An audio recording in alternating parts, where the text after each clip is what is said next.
Punchline sur Europe 1, Laurence Ferrari. On se retrouve dans Punchline sur Europe 1 avec des débats qui ont continué, je peux vous l'affirmer, pendant la pause pub. Jean-Claude Dacier, Louis Dragnel, Guylaine Ottenheimer de Challenge. On va écouter Marine Le Pen sur la révolution référendaire qu'elle veut mettre en place. Je propose ici une révolution référendaire. La Constitution sera révisée. D'abord pour rendre plus facile l'organisation de référendums sur tous les sujets. Ensuite et surtout pour instaurer le référendum d'initiative citoyenne, appelé aussi référendum d'initiative populaire. Je compte donc, au cours de mon mandat, consulter le seul expert qu'Emmanuel Macron n'a jamais consulté, le peuple. Voilà pour le peuple, Louis Dragnel. On ne va pas le consulter sur tout et n'importe quoi. On ne va pas se transformer en votation permanente. Alors, elle parle ensuite dans son propos de référendum d'initiative présidentielle, c'est-à-dire le référendum classique. Moi, ça me gêne pas du tout. Au contraire, c'est-à-dire que le président de la République consulte les Français sur des sujets pour lesquels il ne sait pas trancher, ou alors il a besoin du soutien populaire.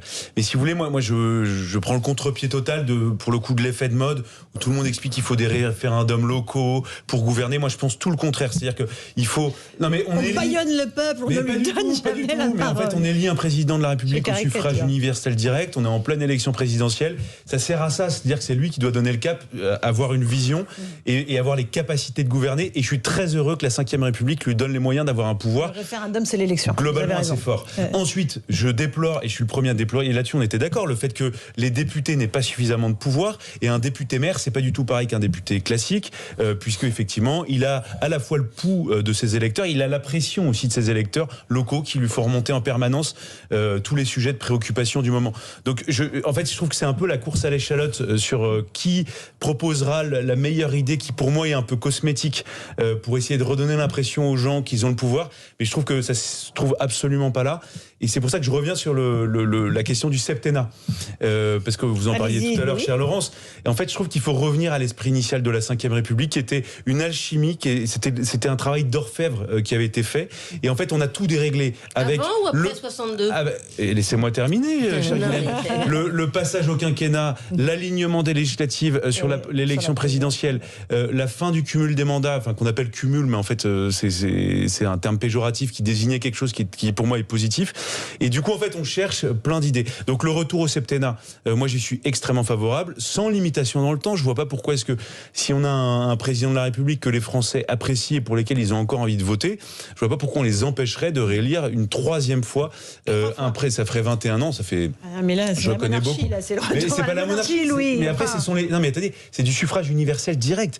Il y aurait peut-être une dérive si on était dans un système. Non, bah oui, mais c'est la démocratie. Mais c'est un petit pic. Mais non, mais vraiment. Non, mais vous monopolisez la parole quand même. Non, je monopolise pas la parole. Mais j'ai juste l'impression que toutes les solutions à chaque fois qu'on propose, renforcer de manière exorbitante le pouvoir du Parlement ou des choses comme ça. Compris, vous êtes pour un pouvoir fort, centralisé. Mais parce que le problème, c'est que les décisions n'arrivent pas à arriver suffisamment rapidement. Il n'y a pas assez d'efficacité. Et vous parliez tout à l'heure, et je termine juste là-dessus, on parlait de la réforme des retraites hors plateau. Moi, je considère que ça fait 20 ans qu'on on peut peut-être parler du référendum. Mais en fait, on a beaucoup trop parlé. Tout le monde sait ce qu'il faut faire maintenant sur la réforme des retraites. On était sur le référendum. Ce qu'il faut, c'est agir. Mais tout est lié. Oui, d'accord. Alors, moi, je vous laisse tout seul.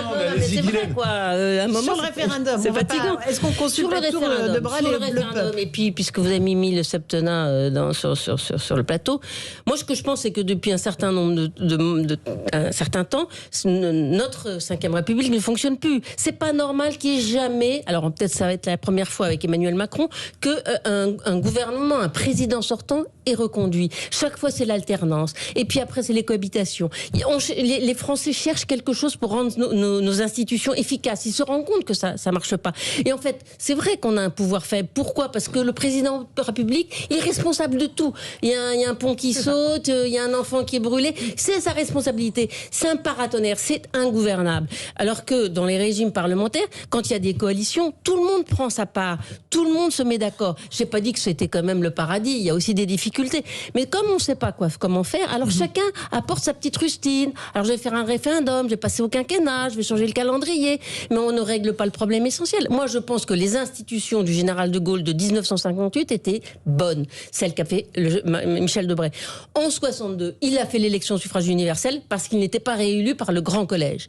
Et du coup, on a tordu les institutions. Le Parlement avait un rôle bien plus important en 58. Et je pense que c'est ça qu'il faut retrouver. C'est pas grand-chose à changer. C'est juste que le gouvernement émane de l'Assemblée. Alors, j'aimerais juste qu'on écoute Emmanuel Macron. Je vous passerai ensuite la parole, Jean-Claude Dacier. Il était sur le terrain aujourd'hui et il a fait un mea culpa sur un certain nombre d'erreurs qu'il a commises au cours de ce quinquennat. Écoutez-le.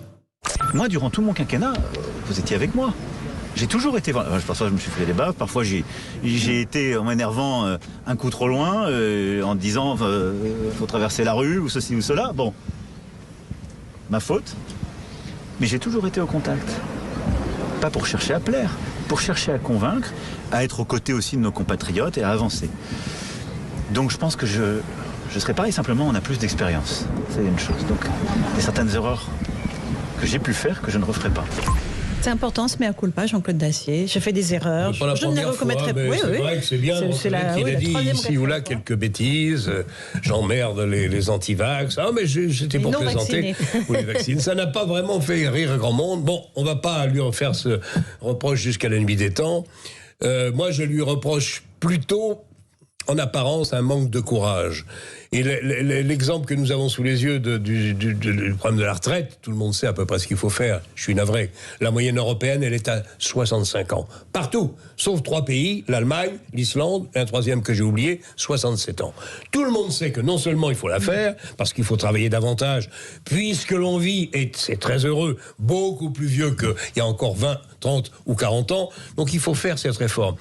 Il se rend compte, quand il la balance un peu brutalement peut-être dans son programme, que ça coince ici ou là, et hop, marche arrière tout hier. Là, il recorrige aujourd'hui. Je vais même plus m'y intéresser. On va attendre qu'il se décide à nous dire ce qu'il fera s'il est élu président de la République. C'est pas le seul.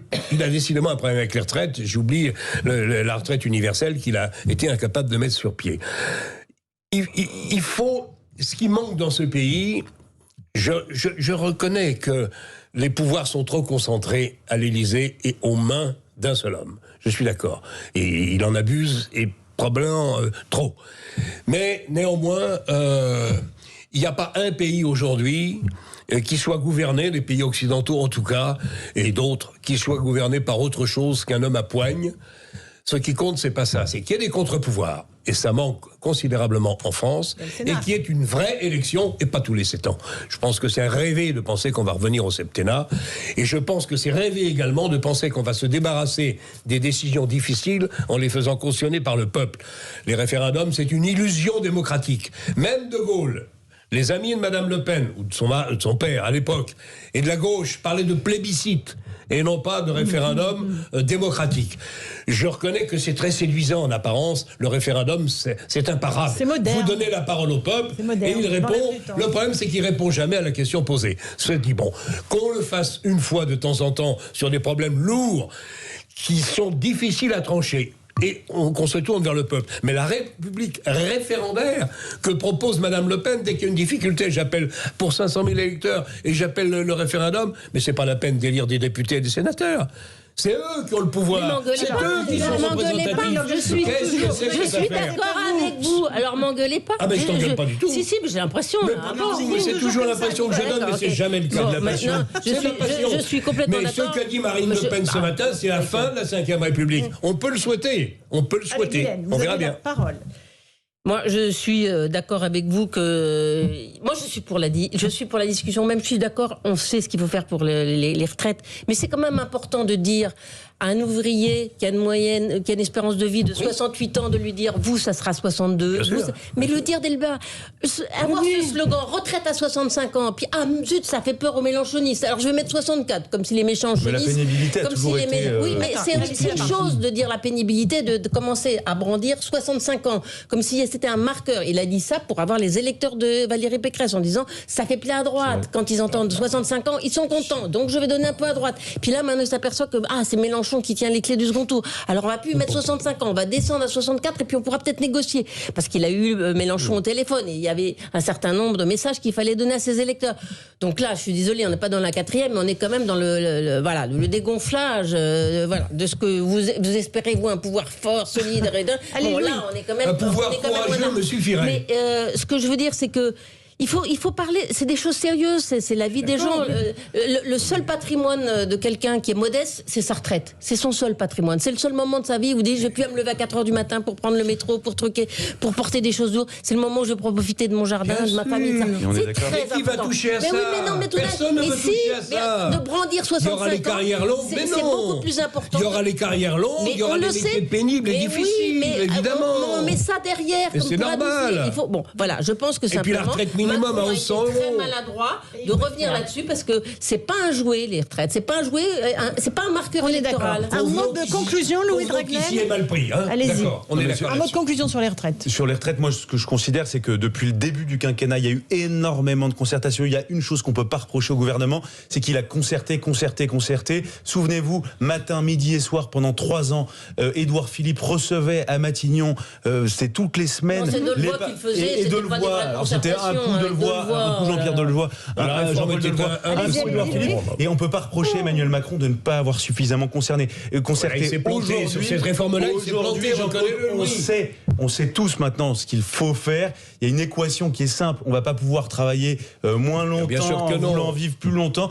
En revanche, je trouve qu'il y a un oubli. Il n'y a aucun politique qui parle d'un paramètre qui permettrait de régler un des problèmes. Il nous écoute ce soir. C'est la natalité. C'est qu'il n'y a pas assez de cotisants. Faisons des enfants. Alors, on va parler de la politique familiale. Il y a très peu de propositions. Et c'est le grand oubli. Il n'y a pas de politique familiale. Et il n'y a pas de politique de natalité. Et je pense Marine Le Pen a des propositions. Oui, mais c'est surtout le chômage.